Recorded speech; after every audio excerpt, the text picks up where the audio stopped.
তিনটি দেশ যদি একত্র হয় তাহলে কিন্তু বিস্ময়কর ঘটনা ঘটবে। চীন এবং ভারতের সঙ্গে যে সম্পর্কটা, এটা কিন্তু ভারত তৈরি করে না, বারবার কিন্তু চীন তৈরি করে। যে আপনাকে আমার পছন্দ হলো না, আমি এমবার্গো দিয়ে দিলাম, আপনার সম্পদ বাজেয়াপ্ত করে ফেললাম। আরে কি আশ্চর্য ব্যাপার, এটা তো হইতে পারে না। মার্কিন যুক্তরাষ্ট্রও কিন্তু ভারতের একটা বড় বাজার। সুপ্রিয় দর্শক, বিশ্ব সংযোগে আপনাদের স্বাগতম। আপনাদের সঙ্গে রয়েছে আমি কাজল হায়দার, আর আমার সঙ্গে আজকে স্টুডিওতে রয়েছেন বিশিষ্ট কথা সাহিত্যিক মনি হায়দার। মনি ভাই, আমাদের বিশ্ব সংযোগে আপনাকে স্বাগত।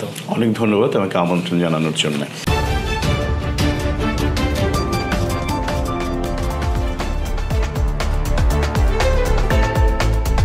আমাদের দেশ এবং দেশের বাইরে থেকে কিছু দর্শক কমেন্ট করেছেন, সবগুলো তো আসলে পড়া সম্ভব না।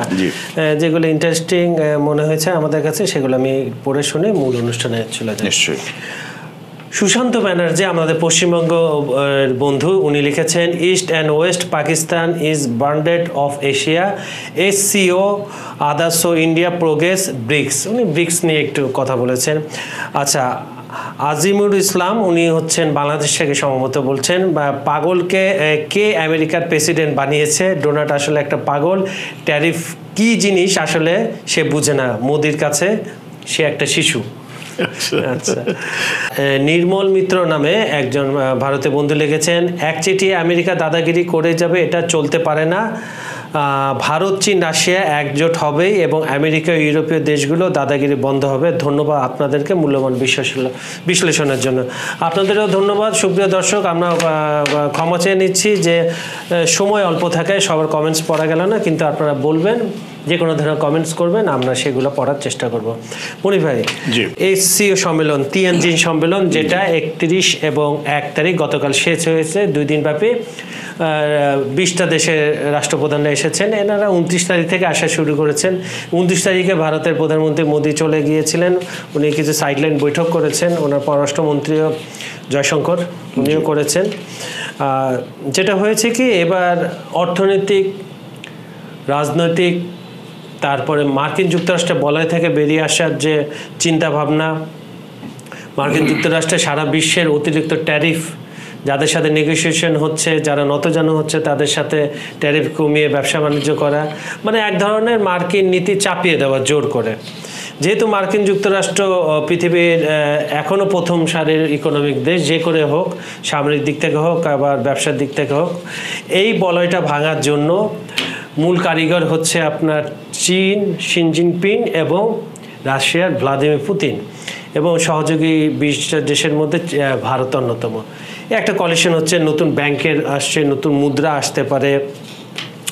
এই পুরো SCO সম্মেলনের এই দিকটা আপনি কিভাবে দেখছেন? ভারত, চীন এবং রাশিয়া, দেখুন ভৌগোলিক তিনটে পাশাপাশি দেশ, একদম পাশাপাশি দেশ, এবং পৃথিবীর এরা যদি একত্র হয়, তিনটি দেশ যদি একত্র হয় তাহলে কিন্তু বিস্ময়কর ঘটনা ঘটবে।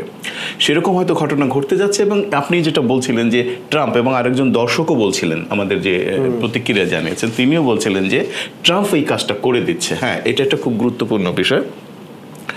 মজার ব্যাপার হচ্ছে যে পুরো পৃথিবী এবং মার্কিন যুক্তরাষ্ট্র একদিকে চলে যাচ্ছে। ব্যাপারটা কেন হচ্ছে? ব্যাপারটা হচ্ছে যে ট্রাম্প যখনই, মূলত উনি ব্যবসায়ী, মূলত ওনার মধ্যে এক ধরনের বালসুলভ নায়কোচিত একটি দৃষ্টিভঙ্গি আছে, এবং পৃথিবীর মানুষের উপর এক ধরনের আধিপত্য বিস্তার করবার একটা দুর্মর ইচ্ছা বা আকাঙ্ক্ষা আছে, যে আই ক্যান ডু এভরিথিং, আমি যা ইচ্ছে তাই করতে পারি, এরকম একটি ব্যাপার আছে।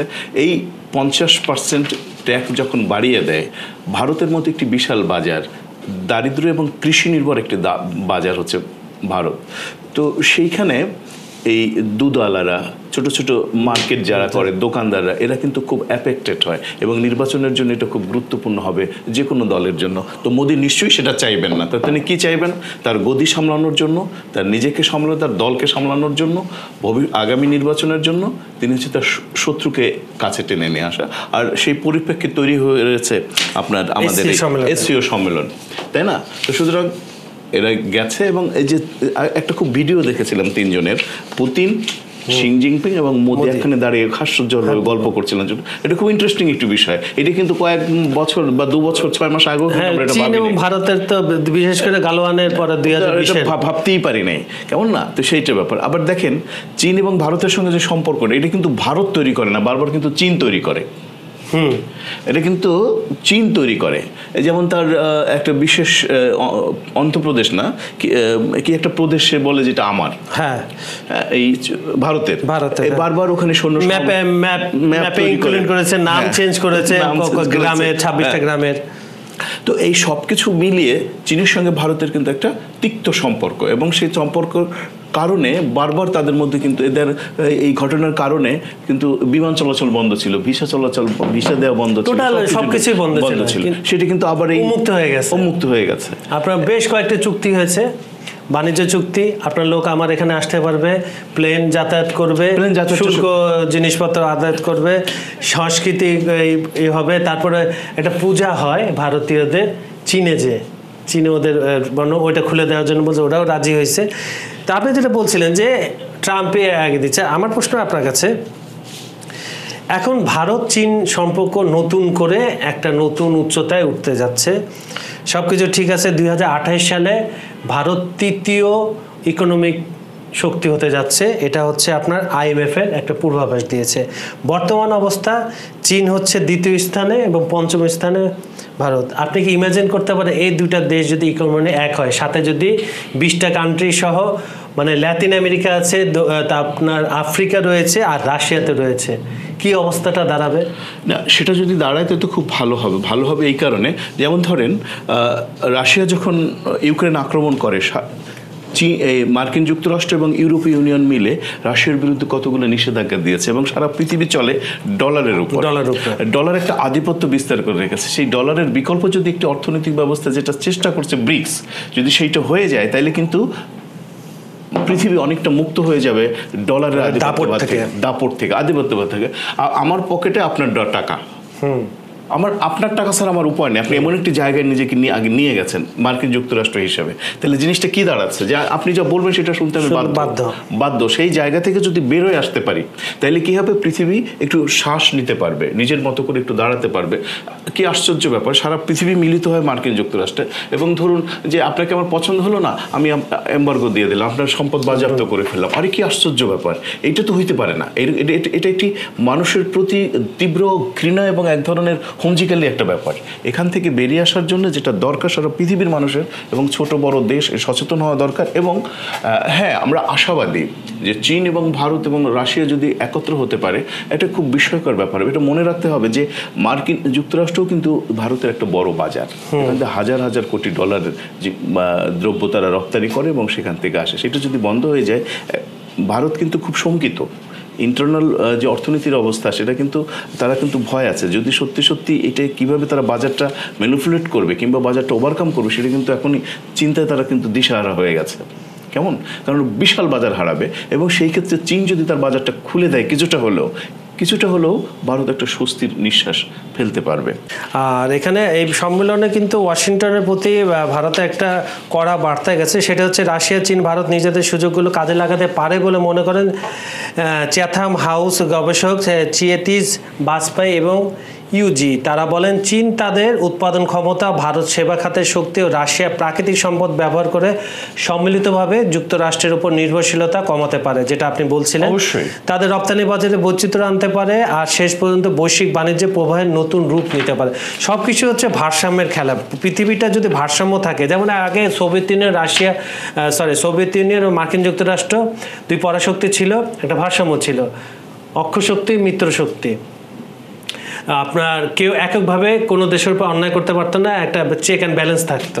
সোভিয়েত ইউনিয়ন ভেঙে যাওয়ার পরে আপনার মার্কিন যুক্তরাষ্ট্র তার ইউরোপিয়ান বন্ধুবান্ধব একচ্ছত্র ডলার দিয়ে হোক, অস্ত্র দিয়ে হোক, ব্যবসা বাণিজ্য দিয়ে হোক, হ্যাঁ, সেইটা কাটিয়ে ওঠার একটা সুবর্ণ সুযোগ এসেছে। আপনার মোদি একটা ভাষণ দিয়েছিলেন, ভাষণটা ভালো লেগেছে আমার। সেটা তিনি বলছিলেন যে রাশিয়া চীনের সাথে আমরা দুই দেশ 280 কোটি মানুষ, আরো 280 কোটি মানুষ, এবং আশেপাশে আরো যদি নেই, তাহলে তো পুরো অর্ধেকের বেশি হচ্ছে আমাদের এসিওতেই রয়েছে।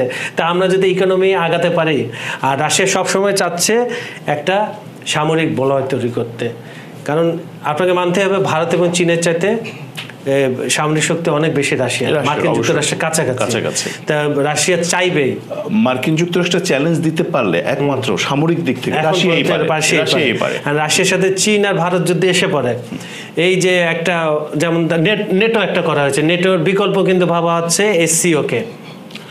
খারাপ তো না, খারাপ না, কিন্তু হয় কি শুনেন, ন্যাটোর যে দেশগুলো, ইউরোপের দেশগুলো ছোট ছোট দেশ, কিন্তু তারা শিক্ষিত, তারা রাজনীতিটা বোঝে এবং তারা কোনো নোংরা রাজনীতি করে না, এবং তারা মানবিকতার দিক থেকে পৃথিবীর অন্যতম একটা বলয় তৈরি করে ফেলেছে। হ্যাঁ, মানবিকতা, সকল মানবিকতা যে কোনো ভাবেই হোক তারা করে ফেলেছে। কিন্তু আপনি চীন, ভারত, রাশিয়া মিলে যে অক্ষশক্তিটা আমরা স্বপ্ন দেখছি বা কল্পনা করছি, আমরা ভাবছি যেটা হলে খুব ভালো হবে, কিন্তু এদের পলিটিক্সটা কেমন হবে, এদের মানুষগুলো মনন এবং মগজটা কেমন হবে, এদের বুদ্ধিভিত্তিক দৃষ্টিভঙ্গিটা কেমন হবে। আমাদের এই অঞ্চলের অধিকাংশ মানুষ লেখাপড়া, ওই অর্থে হয়তো লেখাপড়া করেছে, কিন্তু বুদ্ধির দিক থেকে, চেতনার দিক থেকে, চিন্তার দিক থেকে খুবই সীমাবদ্ধ এবং অনেকটা ধর্মান্ধ। তো এই জায়গা থেকে বেরিয়ে আসাটা আসলে খুব একটা চ্যালেঞ্জ, একটা মারাত্মক চ্যালেঞ্জ। ভারতের প্রধানমন্ত্রী নরেন্দ্র মোদী চীন সফরকে সমালোচনাবিদ্ধ করে ভারতের প্রধান বিরোধী দল কংগ্রেস জানান, তিয়ানজিনে চীন ড্রাগনের কাছে ভারতে হাতি আত্মসমর্পণ করেছে। চীনের শি জিনপিং যেমন বলেছিল যে ভারতের হাতি এবং চীনের ড্রাগন একসাথে যখন চলা শুরু করবে তখন অনেকের আধিপত্য কমে যাবে, সেটাকে কটাক্ষ করা হয়েছে। আর কংগ্রেস মুখপাত্র জয়রাম রমেশ তার এক্স হ্যান্ডেলে এই অভিযোগ করে।